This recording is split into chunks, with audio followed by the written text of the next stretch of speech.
Hi, everyone. My name is Kelly Barner. I'm the head of content and operations here at Art of Procurement, and I am going to be your facilitator for today's live conversation. Now, our topic of focus is one that I am particularly excited to talk about because back in my practitioner days, facilities management was my area of focus. So I've got a war story for every single category there is. Now, today we're going to focus in on complexity and digging into that. When you think about the high stakes associated with facility services, customers are coming into contact, employees are coming into contact through HR. You have fragmented provider networks and fragmented decision making around the category. Some companies are tempted to go over to what we might consider the dark side of facilities maintenance, where they choose what seems to be easy over what seems the most straightforward.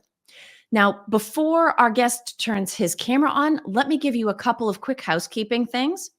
If you've been in these events before, you know it's entirely discussion based. So you've got a chat panel on the right-hand side of your screen. Feel free to put in comments and questions. I will be monitoring that as we go through today's session.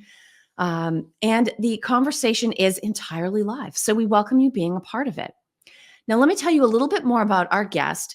Alex Carlson is the former vice president of category management within Wells Fargo's corporate properties division, and he is the new facilities management services VP at Finetune. So, as I bring Alex on screen, the very first assignment of the day is actually yours. If you've joined us today to watch and participate in this conversation live, Alex and I have a question for you. If you specialize in facility services, let us know, is it facilities entirely that you're dedicated to? Are you all services, just facility services? Or do you manage some services as part of a more blended category? Hi, Alex. Thanks so much for being with us today. Hey, Kelly, great to see you, and thanks for having me.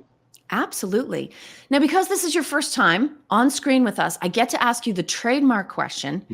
Did you find procurement or did procurement find you? Well, this is an easy one.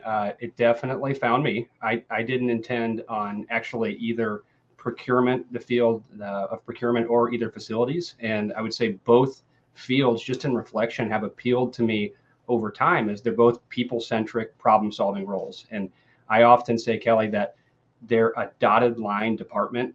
If you think about an org chart and that there's so many indirect relationships for deliverables, and in facilities like in procurement, a lot of these cross-functional partnerships are required to be successful, and yet those providers, if it's third party, HR, finance, technology that you're dependent upon, they don't actually have to work for you. So there's no direct reporting relationship. And I think it's a great challenge.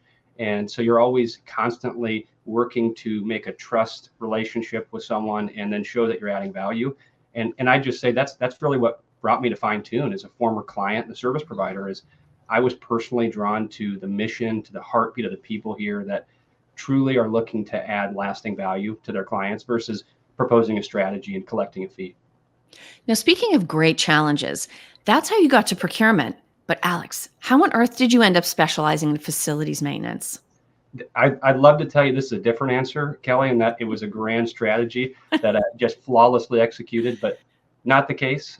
I started at Target out of college, and I was in their operations store management track. I had a mentor that brought me into facilities, and initially it was 10 stores, 10 technicians in Iowa, where I'm from, and then it became through attrition, 13 stores in Nebraska.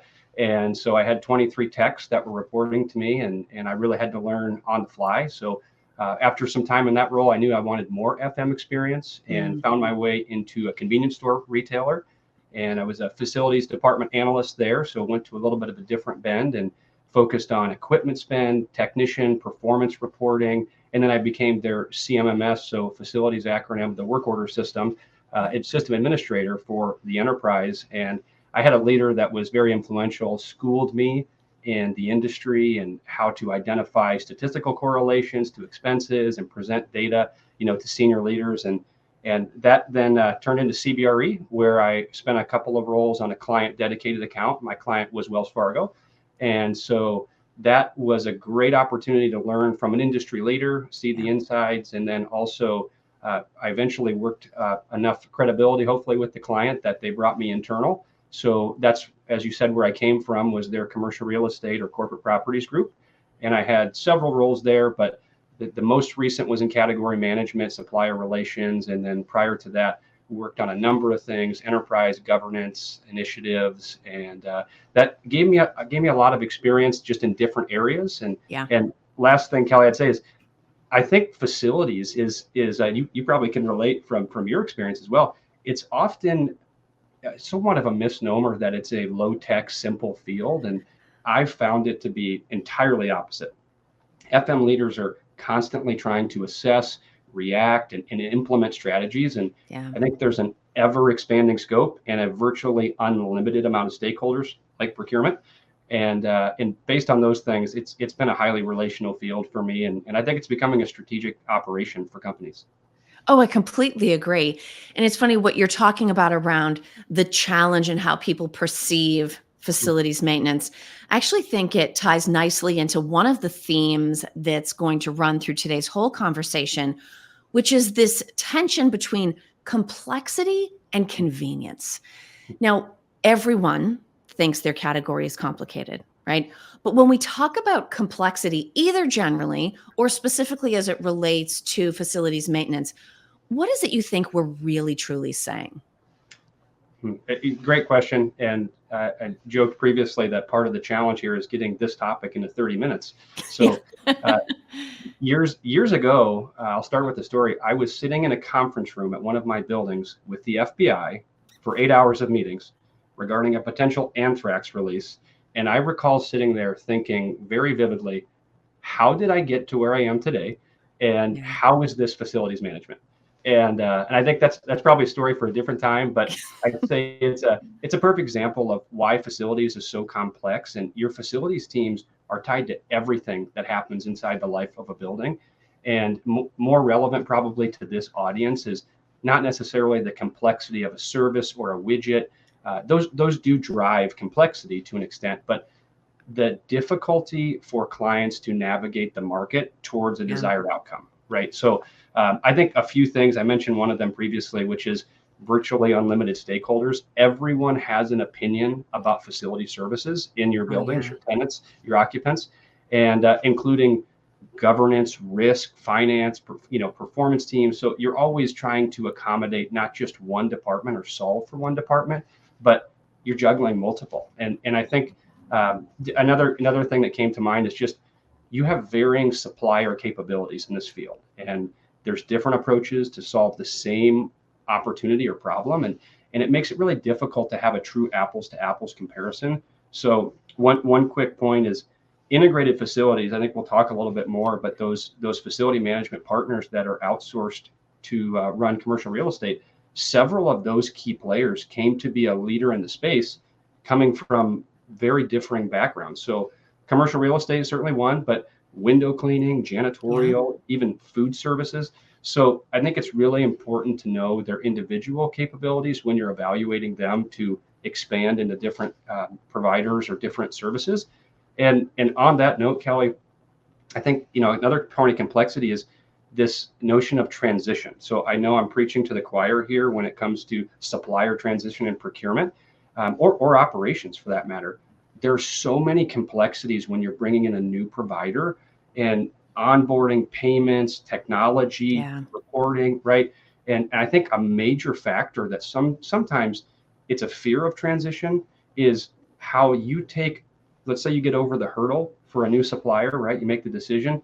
Well, then that whole transition is that workload is dropped onto people's plates that are already really full. So Yeah. I think there's many other factors, but I think those are some reasons that facilities is complex, and then what reasons why a transition may be avoided.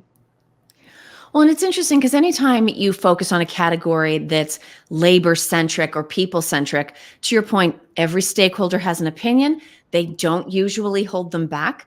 But then procurement sits in the middle. And depending upon the service, on the other side of us, we have not just the provider, but their team that's actually delivering the service, that in many cases is coming into direct contact with that stakeholder. And we are not there. So you can see where procurement looks at the situation at the business objectives, at the capabilities of those providers, and says, for all of this complexity, I need to find a more convenient way to manage this spend and this supplier in this service. How do you think that starts to shape the value that we assign to convenience? So we've talked a little bit about what complexity means. What would be the value that procurement might start to wrap that word convenience in, that ultimately factors into what we are willing to pay for those service contracts? Sure. Yeah, it's a great question. And it's certainly this particular area in facilities is there's so many examples of convenience here in agreements. And I think one of the challenges you walk into right away that you have to talk about, and coming from that category management lens, most recently, limited resources. So you have limited resources and expanding scope. So even if you just think through what's happened over the last handful of years with a lot of attrition, companies, and I felt this, were handling departures by reallocating responsibilities to the existing team. So you have everyone trying to do the work of three people, and I'm sure folks here today can relate to that. And I think based on that approach, Kelly, that puts clients, moves them from a position of strategy to what am I forced to do with the resources that I have, right? And so you end up prioritizing convenience, not necessarily because you think it's the way to go, but it's the approach that requires the least amount of labor based on the resources that you have. So I've seen that usually means sticking with the existing agreement through a renewal or an RFP in name only, right? Where you're checking the box versus truly reassessing the market. And then, let's add some macro factors here, right? Post-pandemic, record high inflation time, and we're seeing suppliers in a position where they know they can capitalize on convenience solutions. So just a quick insert here. If you look through the annual reports, quarterly earnings from the big three commercial real estate companies, you'll see a trend for their facilities management offerings. All three of them, the big three, are saying record revenue, but it's specifically tied to facility management and a lot of its existing accounts. So I think the value of convenience is just higher than it's ever been before, as are the costs. Now, depending on where a procurement team is starting around their facilities maintenance, there's two different ways they could potentially consolidate services to start to benefit from some of that convenience. So you could either, and I'm in Boston, so I'll use snow removal, right? You could either say, instead of contracting with a snowplow guy at every single location across all of my hundreds of locations, I'm going to work with a consolidator that manages the whole service for me, sort of sits in the middle. Or you could look at all of the different services required in a facility and say, I'm going to find somebody that can do coffee and plants and janitorial, right? And safety and all of the things that go with it. How should procurement look at those options and start to lay out quantitative factors as well as qualitative benefits so that they can figure out where is potentially an added cost, or in other cases, a potential savings worth the impact on managing the category, managing those supplier relationships? How do we think about the trade-offs associated with making some of those consolidation decisions? Great question. And immediately I go to that integrated facility management model, Kelly, because that's a perfect case. I can't think of a better one in facilities. What you just described, you're going from multiple agreements, multiple services, and you're taking supplier contracts and that operational oversight and centralizing it to a third party. And then you say, okay, we need you to come in and do this. So the IFMs are able to come in and capitalize on all the other economic factors we just talked about. So, and then internal, leaned out compliant oversight teams, market consolidation. So back to your question, I think to truly measure the effectiveness of a convenience service of any kind, you have to implement a method that's assessing cost, performance, and quality. And as those things, something to consider, the things that drive up your spend, they're not necessarily happening one time a month or twice a week, but potentially multiple times a day. So combating that is really difficult, but it's critical to be effective. And you have a choice between optimizing cost and convenience. And it's that fork in the road. And that usually means the more labor intensive path is the most effective for those types of audits. But Kelly, going back to a previous point, given how leaned out procurement departments and clients are, they're just not in a position from what I've seen to take the more labor intensive path. And I think, just come back to IFM for a second. That's how often do you see a customer go from an IFM customer to a non-IFM customer? And as somebody that came from that world, I certainly, they provide value. I tried to do that myself, but I think it's the complexity of an operation that prevents the reassessment. And we really want to help clients position themselves to operate from a position of strength in the market, rather than just convenience by default. Well, it is interesting because this ongoing debate within procurement about where category expertise should reside for which categories, I think the IFM model plays right into probably how you already feel about that larger debate. So, you and I are facilities management geeks, right? We loved owning it, we've done it firsthand, but not every team has someone where they can say, you are the facilities management person Mhm. and you're going to oversee the contracts and the relationships for all of these services. Bringing in that expertise through the IFM certainly takes some of the labor off the table, but it also brings to bear the freshest category expertise, the latest practices, potentially even new risks that are emerging in some of these different service categories, and allows the company to tap into that expertise at the provider. Have you seen the IFM model not just even take the workload off of procurement, but also bring in that very specialized category expertise that not only goes along with facilities management as a whole, but some of those individual service categories as well? Yeah, yeah, I think it's a good question, and I would say it's something, Kelly, where they are bringing in certainly a breadth of resources and technology. But I just had a conversation, recently with a former colleague, and I think that some of what we're seeing in the industry is that it's a convenience factor, even from an expertise factor. So sure, they will help you solve a problem, but this goes back to something I mentioned previously, which is that really their expertise, or are they saying, hey, we're happy to help you do that at a markup, of course. And I think that it's really, as a client, you have to put yourself in a position to say, is this a strategic value that we're actually getting? Is this their expertise? And not just, is this an easier thing for me to do to put it all there? Risk management, I mentioned governance previously. Risk management, there's more and more required on the governance standpoint. So I think you have to be really cautious in approaching some of those solutions, and vetting, do you actually have the expertise to do this? So I would say it's a mixed bag in terms of, do they really have someone to come in and actually help you drive efficiencies, maybe in something like energy and utilities, or pest control, some other things that I've seen world-class experts here at Fine Tune, that I don't believe that's matched in an IFM model that I've seen. Now, we've been talking about facilities like they're all the same, but we know very well they are not. A facility could be a lot, a facility could be an ATM, it could be a supermarket or a convenience store location, or it could be a more traditional sort of office building setting.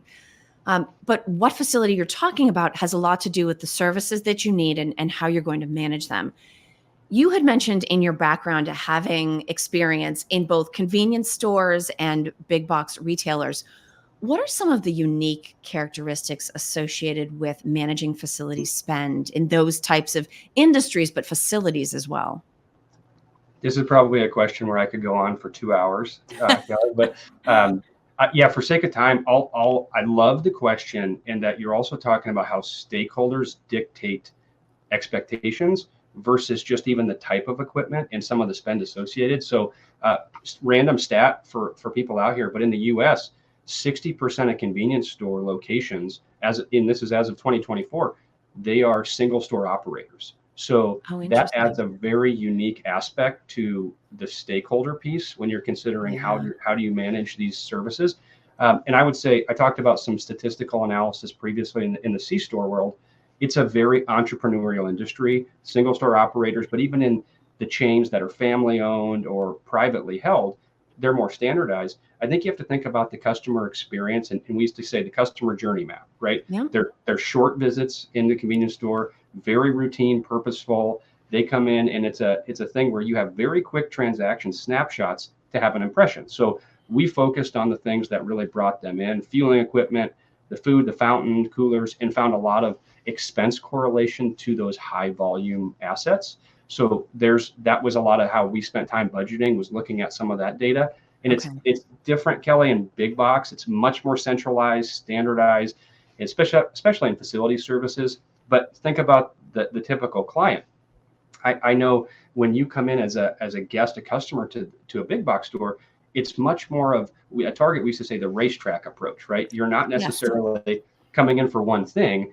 There's a lot of touch points. The average visit is much longer. The average cart size is much larger. So their expectations are different. And in retail settings, there's a likelihood for that to be having an in-house maintenance perspective.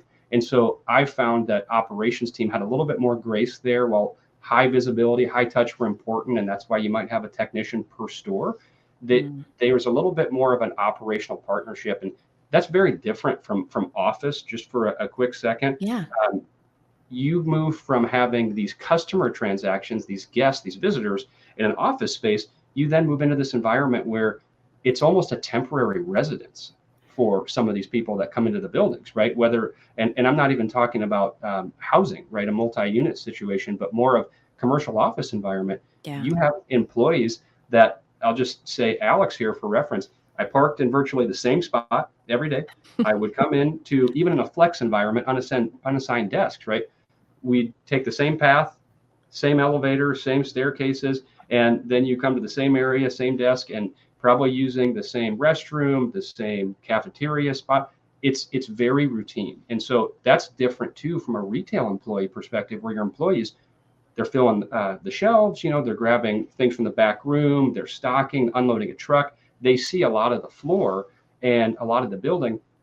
These types of experiences, and I think use cases, drives Mm. expectations to more comfort services. And so HVAC, lighting, certainly snow removal, elevators, right? And these Yeah. types of office settings. So and that's where I see that model on the office side can be very transactional versus a partnership, and because it's all outsourced at that point in most cases. So it can even become adversarial with clients if you're not really working to build trust. And so my background, certainly retail, commercial office, and a couple settings there, but we also have folks that have helped round me out that have talked about industrial manufacturing, and I think that's been really Right. valuable. Now, we would be remiss in talking about commercial facilities maintenance if we didn't acknowledge some of the sort of larger workforce trends that have come into play over the last couple of years.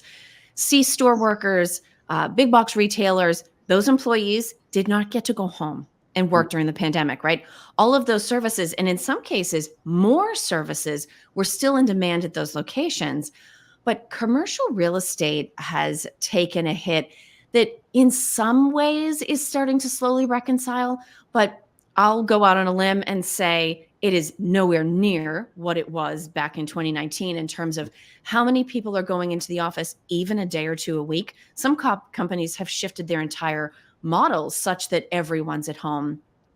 How has that trend around where the workforce goes every day started to affect the way companies spend on facility service in commercial real estate?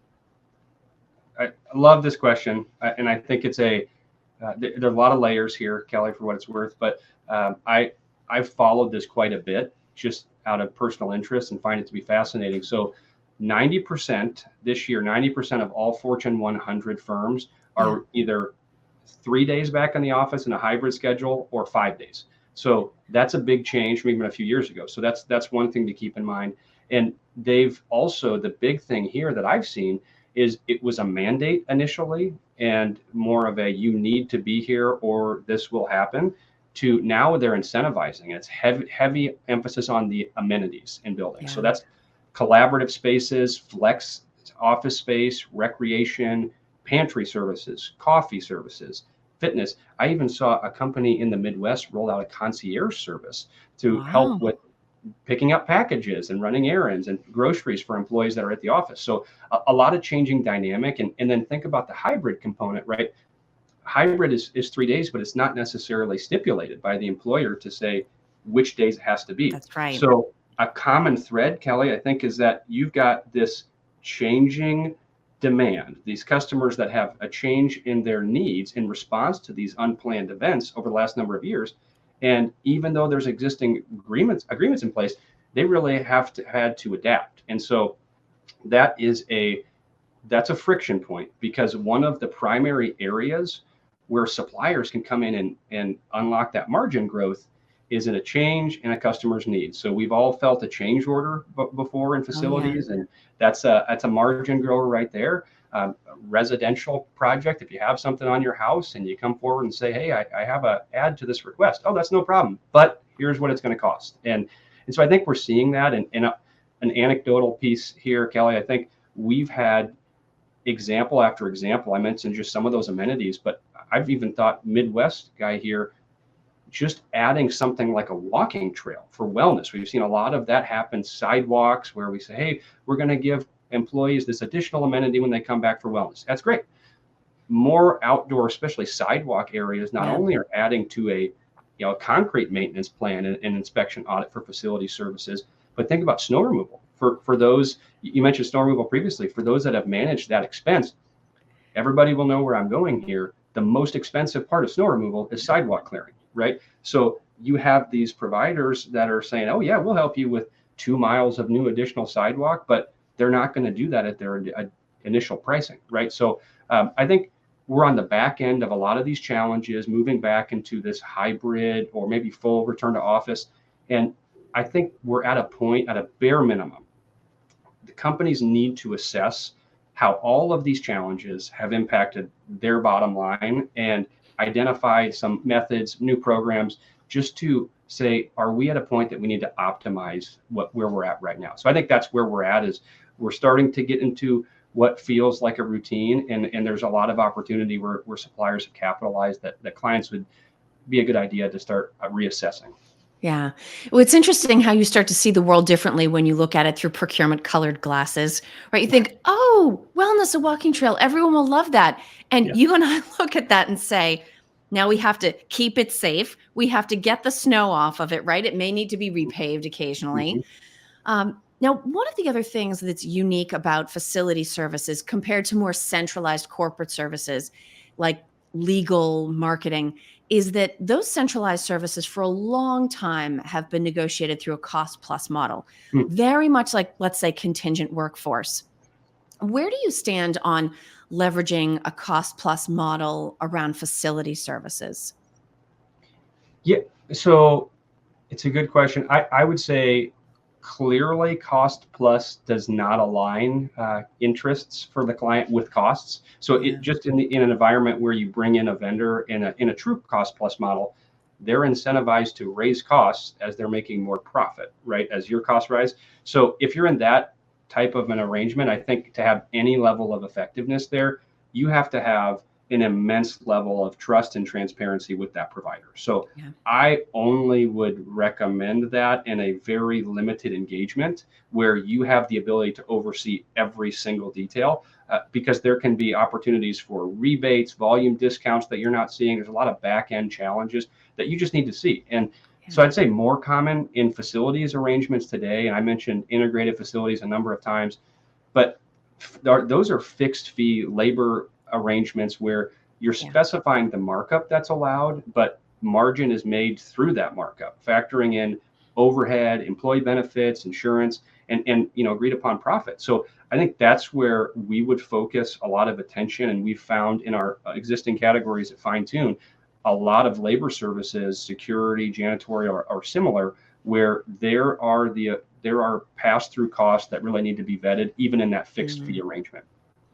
Now, the other area where procurement has taken on an increased role is around risk management.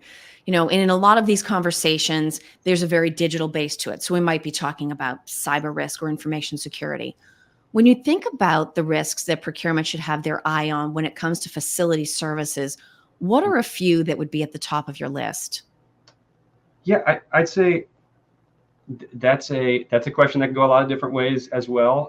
I think Kelly, just from the perspective of what may be a risk for one customer is not a risk, right, for another, depending on the industry or what the product is there. So Yeah. in the interest of giving you a couple of things, two things came to mind here, and I think that's the first is scope creep.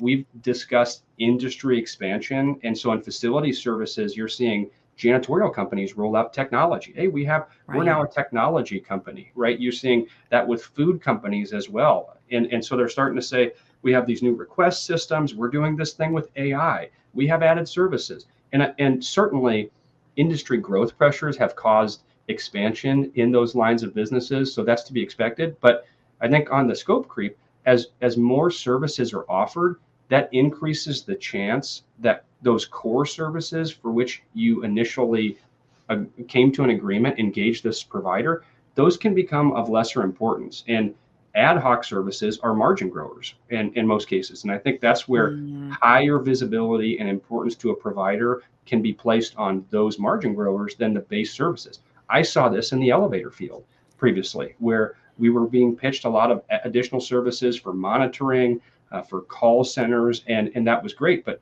you got to focus on maintenance first. That's a risk point if you're an operational oversight person. And I think the other thing, Kelly, there is on that topic of risk mitigation, yeah. risk management and governance routines. I saw this so much in the finance world, and operational focus at it can be the sole focus at sometimes with things like business continuity planning for unplanned events. And so facilities is really put at the forefront of those conversations. And client professionals at times need to take a really balanced approach to that outsourcing agreement versus just saying or fighting the urge to say, well, it's an outsourced agreement, right? I mentioned elevators. Well, the client is still on the hook, the building owner, to make sure that that service is there from a governance and accessibility perspective. So I think that's a careful line you have to walk as well as Yeah. when mitigating risk through outsourcing. It's funny you bring up elevator services. We've talked about both complexity and convenience today. Elevator services is one when I was a practitioner and we were trying to pick an RFP solution. We took an actual elevator services RFP and used that to make or break the providers coming in. And some of them took one look at it in Excel, of course, because it was all we had at the time, and they left without trying. So the complexity and the importance of sourcing these categories and getting it right, there is absolutely no way to overstate that. But the reward of getting it right, in my opinion, is so over the top because you are talking about people. You're talking about customer experience, employee experience, maybe employee retention with some of those incentives and amenities that you talked about. When you think about definitions of success within the facilities management category, what are some of the successes that you can uniquely achieve when you think about the service providers coming into different types of facilities? So, yeah, I think in facilities, it's a blend. Stakeholder satisfaction to me is always number one, and I'll maybe answer that here in a second. But also sustainable solutions, and meaning in operational and in terms of spend. So if you put those two together, I think there's certainly metrics that are worth reviewing depending on the application. But one story comes to mind quickly, Kelly, and it's on the basis of if you cut costs and it's interpreted to your stakeholders as a reduction in service, then Yes. that's going to be reflected as poor operational facilities management. So that's that balancing act. And so years ago, I was in a spend reduction campaign, and our teams were tasked with run rate only eligible. So it couldn't be cost avoidance, couldn't be a non-recurring expense, right?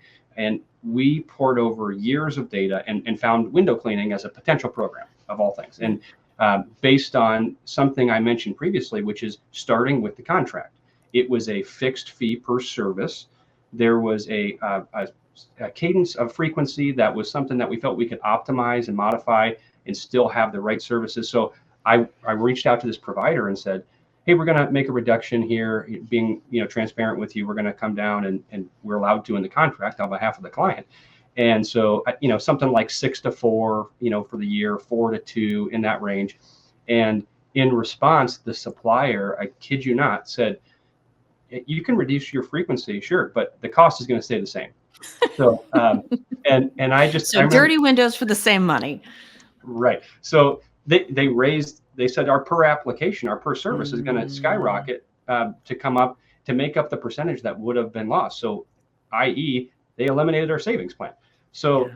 as the FM, I went and engaged sourcing. It was their contract and said, hey, I think we're kind of getting taken for a ride here. And to expedite the story, I said, I really think we should look elsewhere. And it was, yeah, this is the only game in town. And so I said, okay, well, I'm going to go search. So I went out there, found other providers from markets that could drive, to the area. And it's a big portfolio that I was managing, and found one supplier in particular that had a robotic solution for cleaning high-rise windows. And that's more common. At the time, this was very innovative, Yeah. and received some sponsors from the client. And we ended up cutting the contract with this incumbent and then bringing on this one. And it's funny, I remember as the service was deployed, we never cascaded that you're changing a window cleaners, right, to employees in the building. But we saw people videoing and taking pictures, of this thing, because it was Oh just my such a gosh. unique thing. And so all of that to say, that was a win for myself and our team. But I think more importantly, there's kind of this Venn diagram of coming back to what's a recipe for success in facilities. And I think it's you're achieving service levels, you're optimizing spend, and then of the third one, providing a long-term solution. You can't always be changing things. So I think that is really the three things that, if you're going to look at anything, can you achieve the service levels you need to? You don't want to reduce the services too much, optimize the spend, and provide a solution that's long-term. I think that's a great recipe to aim for. No, I completely agree. And Alex, clearly this is a category of spend that you and I could talk about all day long. I'm sure we're preaching to the choir here in terms of who's attended. But if anybody is watching or listening, either live or later on demand, and you are not in facilities maintenance, you're so missing out. Make sure you reach out to Alex. Make sure you reach out to me. Yes, it is complicated, but it is without a doubt one of the most exciting and rewarding categories within procurement to work in. So, Alex, I want to thank you for joining us today and for sharing so much of your firsthand experience working in facilities and managing these services. Thank you so much. Great to be here. Consider it a privilege. Awesome. And thank you as well to everybody who joined us live, everybody who's listening or watching later on demand. Appreciate you being with us to learn more about this category. And we hope to see you at one of our next live events.